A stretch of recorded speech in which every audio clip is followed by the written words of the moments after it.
Yes. Hello, Master.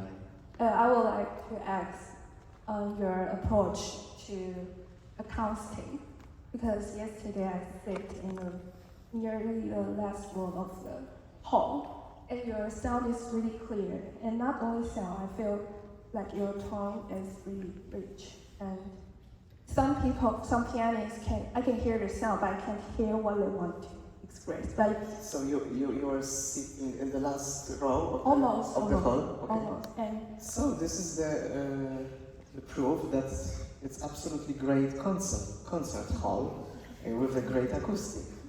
no, Yeah. no, it's, some people can't. And also the second element is the piano. Yesterday I could select a wonderful piano here. They offered me 5 Steinways in a good shape, and I chose really powerful, but also with the piano with a noble sound, which I needed to Beethoven concerto, and also to the mazurka that I presented yesterday as encore. So I think the acoustic and the piano help me to be open for the such a big public that we had yesterday. Thank you. And may I ask, well, yesterday I listened to your Beethoven piano concerto. Sorry? Yesterday I listened to your Beethoven piano concerto, and I feel that you might have different understanding about the dynamic. I feel like there is much more in dynamic, not only about the volume. I feel about it. It is what I feel in your music. So more dynamic in my interpretation, or more dynamic? Like your understanding about the dynamic. I feel there are much more to dynamic. It's not only about the volume. Okay. It's really connected to something else. And I would like to ask your opinion about dynamic one. Sometimes to have differences in dynamics. For example, I'm listening to, I'm concentrating on the emotional way of, for example, the first movement, second and the third. And sometimes the harmony is very helpful. For example, when we have some unexpected modulations in Beethoven piano concerto, then this kind of modulation is provoking me to change the sound, to change the color of the sound, and to change the dynamic, for example. There are some places in the first movement, but also in the second one, that suddenly the harmony is totally different. And thanks to it, I know that I should and I want to change the color of the sound. So I'm discovering a lot of harmonic surprises in Beethoven concerto, and this is provoking me to find different colors. So maybe this is the reason that I'm still looking for some interesting colors, yeah, and I need a very good piano. Thank you very much. Thank you.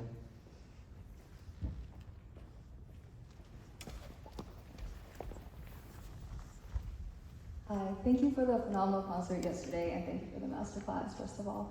And it's not often, I think we get to ask this, but you've released a number of wonderful albums, and I was wondering what the recording process is like. Like, how many takes do you have? How do you eventually pick which take is going to go into your album? It's quite difficult. Generally, I don't like recordings, so I prefer giving the concerts. I need to feel the public, the audience, this kind of energy that I have, this kind of feedback that I have from people in the concert hall. In the studio, in the empty studio, there is only the piano, some microphones, and me. So it's much more difficult to create this kind of atmosphere that we have on stage during the concert with the public, but it's possible.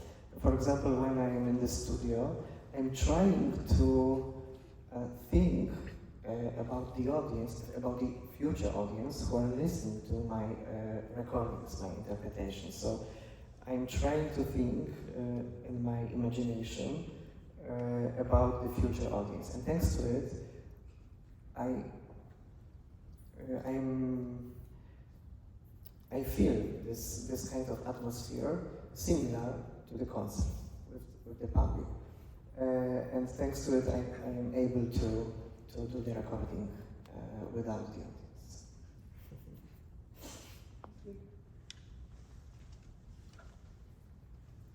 I think just speaking of interpretation, I'm actually really curious about your process of coming up with your own, formulating your own, because I would say a large part of it is sort of referencing past recordings or even past concerts you've been to, and I was really curious to learn more about how you may merge two different or even conflicting standpoints, and just how you come up with your own after having taken into account all of the other past performances. Generally, I need a lot of time for being together with the particular piece that I'm going to play on stage for the audience. I need to feel some kind of adventure with the particular piece. So usually I need a few years to be together with some, for example, Chopin mazurkas, Chopin nocturnes, Chopin polonaises. And after such a wonderful but long time, there is a moment that I feel that I can share my interpretation with the audience. And after experience with the audience, there is a moment that I feel that I can go to the studio and to make a recording. So not long ago, I felt that this is a great moment to go to the studio with all Chopin mazurkas, 58 mazurkas, and to make a recording. So it will be my next CD, solo CD. But I needed a lot of time for being together with all mazurkas. So, yeah. Thank you. Thank you. I have a question. Yes, please. I think the biggest take-home lesson today that I learned from you is if we make a polished pianist like you want to dance, then our interpretation is okay. Can you confirm about this? Like if we are Chinese, how do we know how the Polish dance? Like Polish dance, okay. Yeah, like at one point, the first player, I noticed you start to dance a little bit. Well, it's not necessary to be Polish when you want to play Chopin Polonaise or mazurkas. There are many pianists who are not Polish and they play Polonaises, mazurkas extremely well. I think the most important is the sensibility and some kind of intuition, because and of course knowledge about Chopin's style and the times that he lived. And thanks to it, you can develop your own view on the particular piece. You can go through to the and you can understand the logic of the piece. So maybe sometimes for me it's just a little easier to understand the typical Polish rhythm of for example, Krakowian's dance, which we have the last movement of the Chopin Concerto No. 1, or the Mazurka dance that we have in the last movement of the second concerto. But it's not like that. I think the sensibility, this is what I said, is the most important. And then you can feel that it's a right way of developing your interpretation.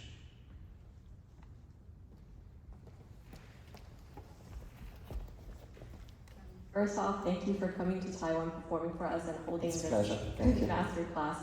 I was wondering, the audience yesterday was pretty disciplined, I would say, but I've been to many concerts where a lot of audience cough, sometimes people drop things, Mm-hmm. and I think the most extreme case I've ever been to was, I don't know if you remember, but during this concert in Bad Kissing, someone a few rows behind me collapsed during the performance. Yes, I remember. It was Yeah. 3 years ago. Mhm. We played with Kent Yeah. and Deutsche Symphony Orchestra. Yes, Exactly. I heard it, and it was a live streaming. Yeah, but the thing is, everyone around me, their reaction was to turn around and check out what happened. Mhm. But all of you on stage, all of the members of the orchestra and you yourself, and you didn't react at all. You just kept playing as if nothing happened. Of course, I was aware that something happened and I heard it, but it was not so disturbing, so I could be quite concentrating on the keyboard and on my performance, and the same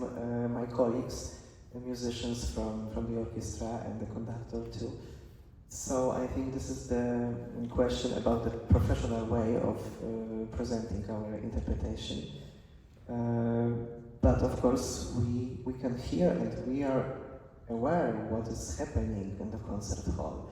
And especially when I play for the audience, I feel this kind of energy. Even if there is a silence, I can see this kind of energy from the people.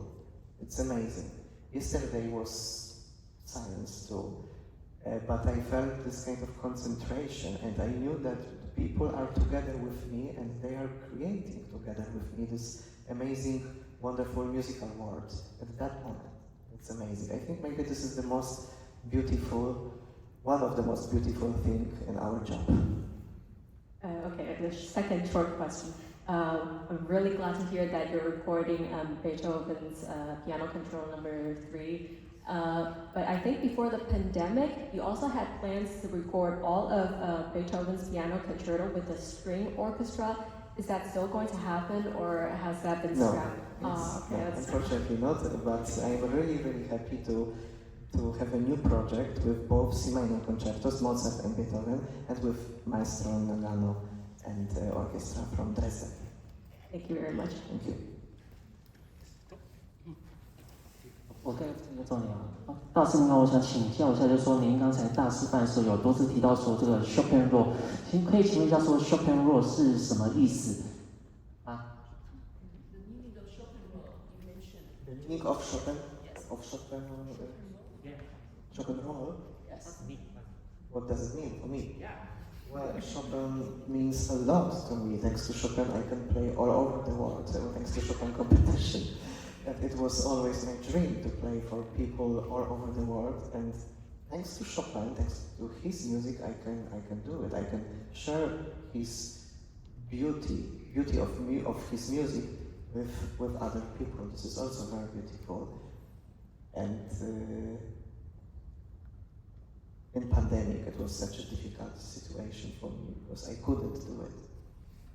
Fortunately, we have no pandemic, not anymore, so I'm really happy to continue my dream and to be very grateful to Frédéric Chopin. And I think this is my role after the winning in 2005, to enter into the Chopin's emotions, Chopin's intentions, Chopin feelings and his music, and to recreate them afresh. And to share them with the people. 肖邦对他来说是一个非常重要的一个角色，在他的生命当中哦。因为赢得了比赛以后呢，他可以将肖邦带到这个全世界，然后特别是在疫情时候，也是给他很多的慰藉。所以呢，其实他长得也很像肖邦，如果你去看，I'm saying that you resemble Chopin in some ways. Your look. No.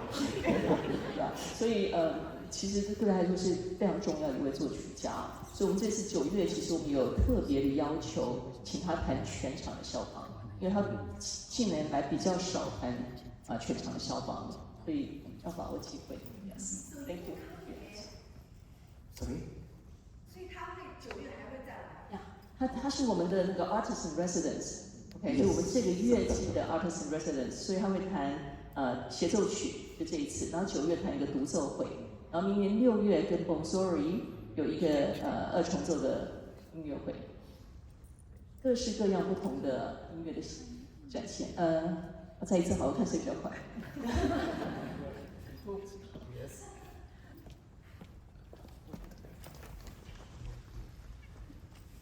Thank you. Just wondering how you pace yourself with such a busy concert schedule.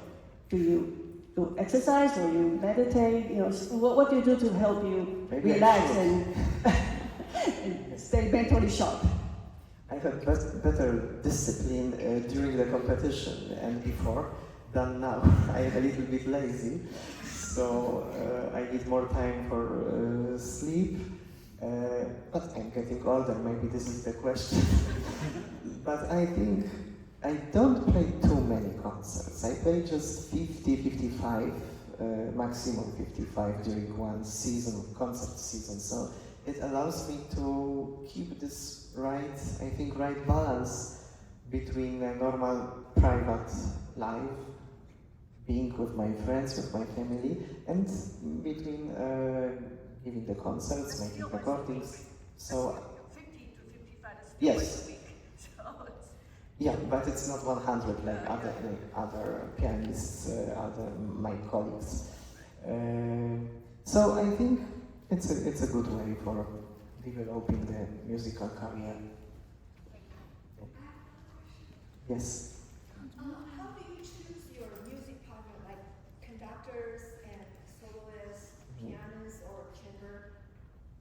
It's by fate or by choice? It's just, sometimes it's just my intuition that I feel that this musician will fit to me, and Like Ken Nagano, why did you choose him? Or he chose you?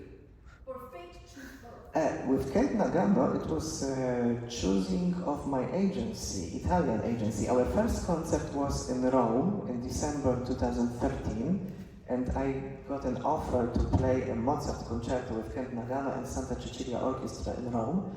So I accepted because I already known Ken Nagano from his recordings and performances. So I was really happy, and I very much I was looking for playing music with him. And when we started to work after first rehearsals with the orchestra, I realized that it is a wonderful partner for me, and I would like to play more and more with him and other orchestras. So we started to collaborate. He invited me to Montreal. He was a chief conductor in Montreal Symphony Orchestra, so we played many concerts in Montreal. We played Beethoven concertos, Mozart, Schumann, and it's until today. So we decided to make a recording. Maestro Nagano invited me to record a CD with him before pandemic, but unfortunately in the pandemic it was impossible to make a recording with the orchestra. So now I'm really happy to finally to have a recording session in Dresden in October this year with him. Hello, Maestro. I want to ask, do you have some tips for both practicing and playing on stage to fully dive into your music but not disturbed by other things like your technique, and to always think music the first? I think very important, maybe the most important, is to be quite a long time with the particular piece that you want and that you are going to play for the audience.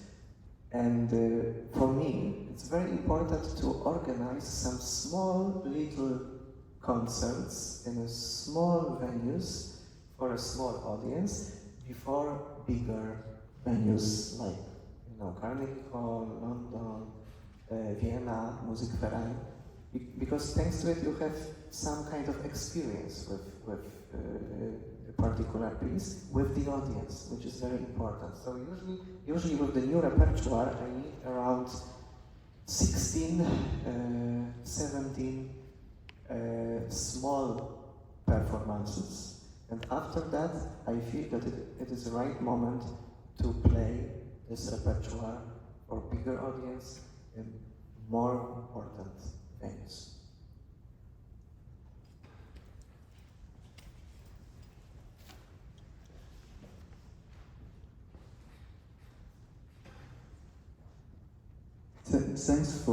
Thanks you so much for this night concert. It was truly inspiring. May I ask, when you start working on a new piece and bring it to the stage, even after performing it multiple times, what aspects do you focus on during each phase of your preparation and performance? do I need what the time? When you start working on a new piece and bring it to the stage, even after performing it multiple times, what aspects do you focus on during each phase of your preparation and performance? This is the question about the process of making an interpretation, yes? And this is what I said before, that usually I spend a lot of time with some pieces that I want to play. And I always play the pieces that I feel that I can play well and that I have some kind of feelings with them. For example, there are some compositions that I feel that I shouldn't play in public. Maybe it will change, I don't know. But I think it's very important to answer yourself if this particular piece is for you or not. If not, then the audience will notice it. It's some kind of emotional mistake, I think. So this is my answer.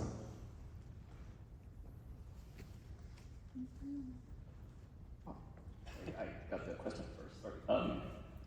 I have a very simple question. Do you listen to your own recording? Like maybe 20 years ago, and would you find it a bit awkward? If I have to accept, then of course. But would you do it as a kind of process to improve yourself, or you just keep on practicing and focus on the feedback from audience or from others?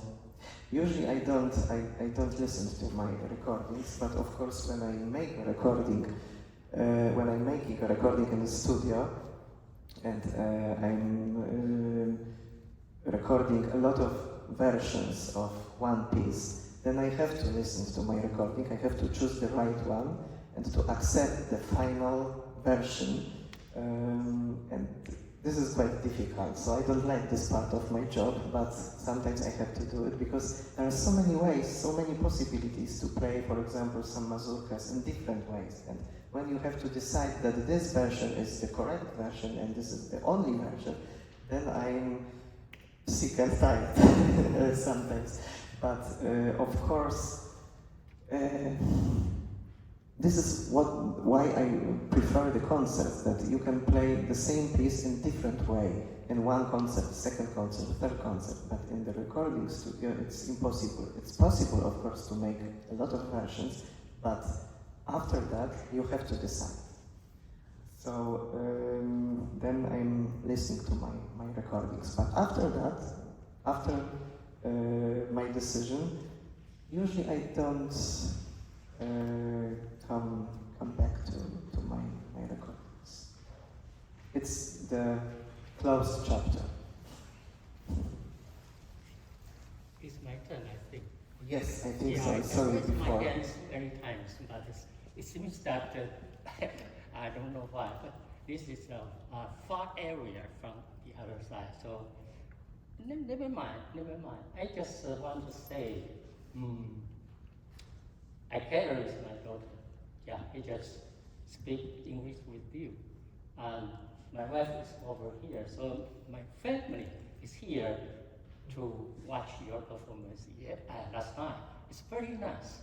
Yeah, it's my first time, but I heard your story about your performance from my daughter. Yeah, it's quite amazing things. So I have your CD of your performance. And so a simple question. It is possible after this section, would you sign your signature for my CD of your performance, your CD? Is it possible? I don't know, because Signature, your signature. it depends not only on me. It is okay? September, and we have to control the time, yeah, because I have a flight. September 5, I also have I think. I also 待会要去要搭飞机离开了，所以我们今天可能没有办法安排前面。 or just very quick. It's up to you. It's okay. 应该有一 It's 个 okay. 团体照啦，就是让大家可以有一个团体照。 Anyway, thank you so much. Thank you for your words. 我想用中文问比较明确。就2个问题，一个是我们都知道肖邦他自己有比较多版本，就是在写谱的时候，他有时候会改一些小东西，然后就会再出版一次。那在练习的时候，我们要就是还有他会怎么去选择他想使用的版本，这是第一个问题。那 So the first question is, Chopin himself has many editions. So which edition do you choose to use? Yeah, there are 2 main editions. It's Paderewski edition and the national edition, Polish national edition. Also, we have Urtext, we have some German editions, we have Handel. I play with Paderewski because I started playing Chopin's music with the Paderewski edition, so now it would be difficult for me to change it, and I don't want to change. But both editions, the Polish national edition and the Paderewski, are fine, I think, and respect the tradition of Chopin's style. So I would recommend those both, Paderewski or Polish National Edition. Sometimes I'm using the Polish National Edition made by Professor Ekier.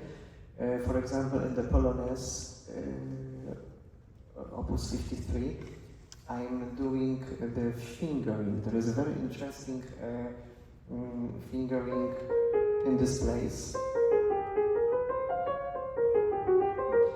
Chopin wrote a small accent on C note, and Professor Ekier made a fingering that on this note, when there is an accent, it's always it's always a thumb. So it's a natural accent when you have this finger on this note. So I changed this fingering because in the Paderewski it's different. So there are some very interesting aspects in both editions. So you can have a mix sometimes. Thank you. 第二个问题是，就是我们在弹的时候，就是会自己听到的声音跟其实观众听到会不太一样。那在这个部分的时候，会怎么去练习这个差异？就在音乐厅的时候吗？对，或者是就算像今天这样的场地，我们自己在上面弹的，下面听到会有点不太。Sometimes when someone plays for himself, it's different than being in the audience. So how do you adjust, or how do you know how that music going to sound like? Sometimes when someone, yes, yeah. Without the audience, you mean? No. When you play for yourself, you think this is one certain sound, but when you're in the audience, it's different. Yeah. So how do you know and how do you adjust?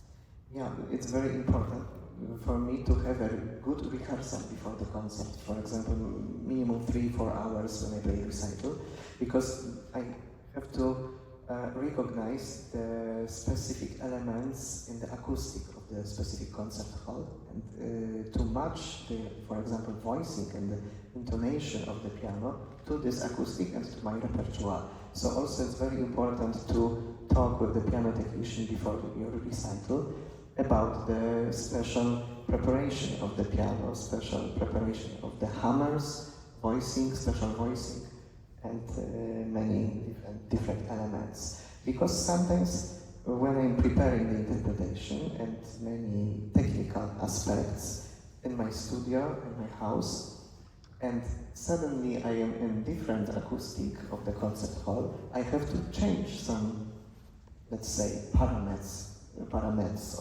of my interpretation, some elements. For example, different pedalization, different articulation, different legato sometimes shorter pedal, right pedal, and different legato. So it's very, very important question and very important aspects that I have to recognize before my performance for the audience. Thank you very much. Thank you. 我们再2个问题好不好？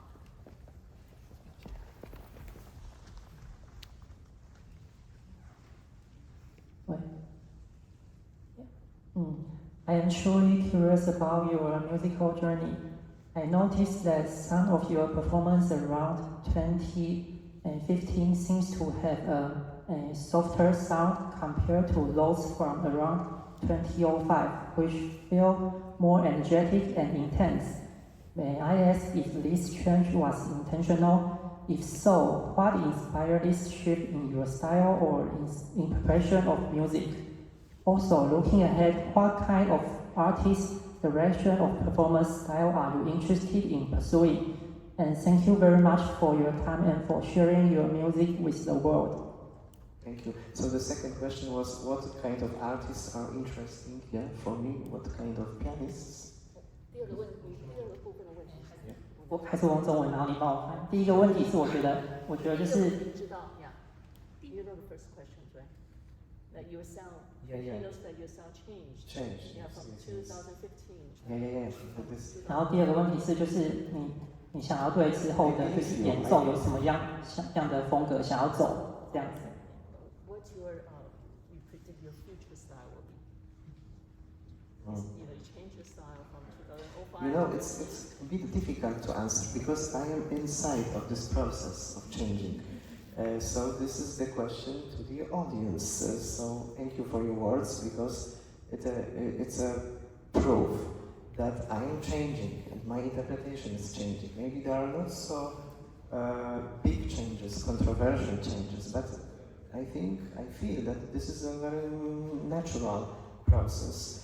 And thanks to concept experiences, I am more aware and maybe sometimes more free with using, for example, rubato tempo in my interpretation, or to show some more dynamic contrast, emotional contrast. Maybe I am a little bit more free, more brave with presenting some interesting ideas in my interpretations. Maybe I could answer to this question more if I could compare my recordings from the past with some recordings made yesterday or last year. But I would agree that I'm changing. 好，谢谢你的注意到它的变化，就是从以前到现在，但是因为它是在这整个变化里面。所以他其实他现在不知道他未来的变化，可是这跟他的职业的发展，他谈的音乐会以及他整个人的变化，就会影响到他的未来的音乐上的变化。最后一个问题吗？有没有别人？因为你问蛮多的，有没有别人要问？没有我们就。你问过了，好，没有问过的人。OK。什么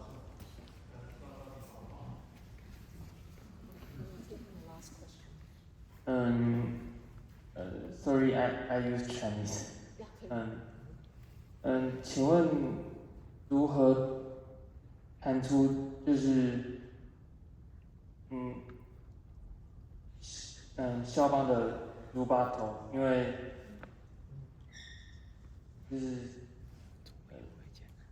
是要从那个肖邦的历史，或者突然发生的事情去理解，还是谱上就会有一些提示？其实我感觉就是我有点搞不太清楚。So he's confused.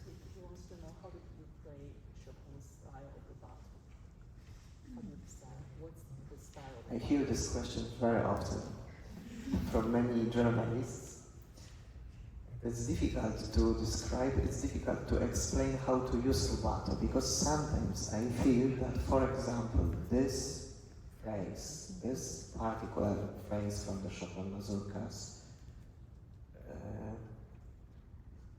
should sound in this way specifically, but sometimes I feel different. There are many ways of using rubato, and sometimes it's just my intuition that I feel that this changes in the tempo, in the basic tempo, will be fine, and will be not against to Chopin's style. this is my answer. Yeah, so. 没有一个真正的答案。其实我应该稍微分享一下，因为上次那个肖邦学会来的时候，有稍微讲到一下因为今年是我们的肖邦年嘛，10月份16、17、18是肖邦大赛的决赛，然后在20、21、22就是整个的音乐会了。所以其实我们从9月开始就要进入到一个肖邦这也是为什么我们今年请他来做全肖邦的节目。所以那时候呢，学会的主席有分享，就说其实肖邦的音乐是建立在波兰这个文化上面，这个文化包括语言，包括舞蹈，包括他们这个文化理念的很多的部分。所以你要了解肖邦音乐，其实比较重要的是你需要去了解波兰的这个文化。那当然就说有些文化是通用的，你可以了解到某些的部分。但是要进入到那个最内在的那个部分，还是要回归到文化所以我们其实之后会有很多的交流是跟肖邦学会的，就希望有更多的学会的教授能够来台湾，能够指导学生们。那也希望大家能够善用这个机会那我要借这个机会也来感谢一下我们的赞助单位，就是丽晶文化基金会因为他们非常重视在于教育，所以我们达成一个就是除了音乐会的呈现之外，我们也有做很多的这个教育性的活动，无论是到校音乐会，或是座谈，或是大师班，或是大师班后的一个讲座这个都是其他国家或者其他城市的观众几乎没有办法得到的，因为我们很多的观众从日本写信给我们说，为什么你们有这样的机会可以让他教大师班，可以跟他面对面？其实这个机会是非常难得的，所以他9月会回来的时候，我们还是会有这样类似的大师班也有这样的座谈的，要请大家真的要把握机会，把握学习机会，因为这是史上就是最棒的一位肖邦得主了。So thanking you for your time and for because we have fans from all over the world wrote to us and said how lucky, how fortunate Taiwan is to have you teaching the masterclass. Thank you very much. Thank you for your time. And see you in September.